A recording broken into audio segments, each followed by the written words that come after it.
if your blood pressure is high and you're already eating clean, walking daily, cutting salt, and you feel like you've done everything, I know how frustrating it could be. Now, listen carefully, because what I'm about to say might completely flip your understanding upside down, because blood pressure probably isn't because you're doing something wrong, and it's definitely not because of age or genetics. In fact, some of the most disciplined, health-conscious men I know still have high blood pressure, okay? Not occasionally, but consistently, and that's the real reason, okay? And it also has nothing to do with salt. So let me explain what's really going on, right? Now, most people were taught this simpler formula, right? High blood pressure equals too much salt, okay? So naturally, they slash sodium, and yes, sodium, it does matter, but here's what I see clinically, all right? Some people reduce salt and their blood pressure drops quickly. Others cut it aggressively and nothing sort of changes. But why is that, right? Because for many adults, especially high performers over 40, blood pressure is not a primary salt problem, okay? It's a hormonal signal, okay? Something's underlying, and there's a big problem that's a little bit deeper. And the hormone driving it is insulin, okay? Now, most people only associate insulin with diabetes, right? It's not the fact, because, insulin plays a massive role in blood pressure regulation, okay? Now, every time insulin sort of rises, it sends 3 signals, okay? One to the kidney, hold on to sodium, okay? Second one to the nervous system, stays slightly activated, and then to the blood vessels, okay, that don't fully relax yet. Temporarily, that's not normal, okay? The issue is when insulin never gets the chance to fall. So let's walk through a healthy day, okay? For example, breakfast, a mid-morning snack, lunch, you might have a protein shake, an afternoon snack, and then a dinner, okay? Probably something small before bed. Yeah, nothing terrible. No kind of junk, at least you don't think it is. No binge eating. But physiology, every single eating event triggers insulin. Okay, now when meals and snacks are too close together, insulin never returns to baseline. It doesn't rise and fall. Okay, it just stays elevated. This creates a state that sort of flies under the radar. Not diabetes or not obesity, not abnormal labs, but insulin high enough and long enough, too quietly, it does drive the blood pressure high and upwards. Now here's where it gets powerful, because your kidneys regulate fluid and sodium balance, right? But they don't care if your food was organic, right? If that makes sense. Okay, they respond to signals, and insulin is one of the strongest signals they listen to, all right? When insulin stays elevated, your kidneys sort of interrupt that as, let's retain sodium, even if you're barely eating anything, all right? This is what you have to understand.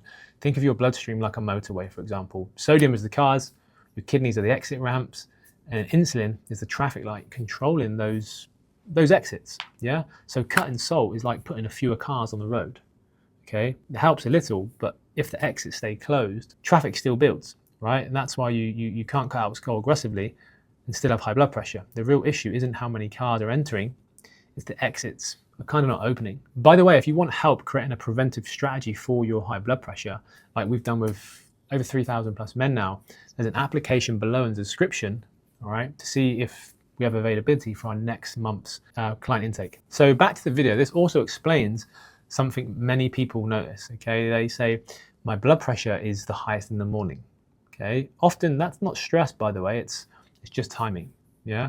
Late night eating, even healthy food, keeps insulin elevated overnight. So while you sleep, kidneys retain sodium, yeah? Nervous system stays slightly activated, and then blood vessels don't really fully recover while you're sleeping. So you wake up already starting pretty much, you're behind as you wake up. Now, here's where people actually get confused. Some of the most affected by this are not actually overweight, okay? Some men, they look fit, they train, right? But they still struggle because there are 2 types of fat, right? Subcutaneous fat, which is sort of under the skin, all right? And then visceral fat around the organs, especially the liver, all right? Visceral fat is metabolically active, okay? It interferes with insulin signaling. That's the problem with it. Now, it forces the pancreas to release more insulin just to keep blood sugar and pressure normal. So even if your glucose looks fine, your insulin may be elevated all day. And elevated insulin means sodium retention, nervous system tension, stiffer blood vessels, and then blood pressure creeps up quietly, yeah? This is why disciplined men feel so frustrated. On paper, they're healthy, eating good. Internally, their signalings are pretty much off whack, all right? Now, let me say this clearly. The most common mistake keeping blood pressure elevated in otherwise healthy people is constant feeding. Not always junk food, not lack of discipline, but never allowing insulin to kind of drop, yeah? It shows up in Shows up in 3 patterns usually. Okay, so the first one would be grazing all day, eating every 2-3 hours. Okay, marketed, as you've probably seen, as boosting metabolism. Now in reality, it keeps insulin turned on non-stop. 2, liquid calories, smoothies, protein shakes, juices. They spike insulin fast, okay? And people stack them on top of their meals. All right. 3rd one, late night eating, one of the biggest drivers of stubborn high blood pressure. Yeah, insulin stays elevated overnight. Kidneys retain sodium all night, and over time, this resets your blood pressure. Okay, it resets your baseline even higher. And not to mention, you see men who look healthy, but all they do is run all the time. That drives your body and muscle mass into the ground. Now, the solution is it's not extreme. Okay, you don't need to do keto. You don't need to multi-day fast. 18-hour fast, and you don't need perfection really. You need low insulin windows. Yeah, and that means stop snacking between meals too much. Space meals out properly. Finish dinner earlier. Avoid that late night eating. Compress eating into a 10 to 12 hour window. When insulin falls, powerful things happen.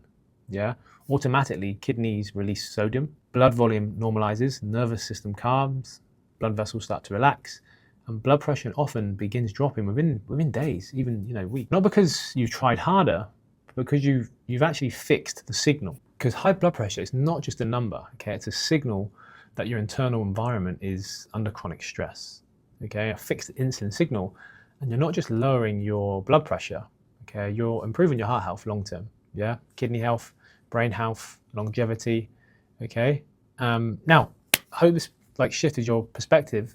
All I need from you is subscribe, hit the subscribe button, because look, most people are being misinformed, doctors are misinforming you. Let's reach more people, and I hope you're learning, especially if you're a man over 40 and you want to basically reverse your decline. Yeah, take care guys, I really appreciate it.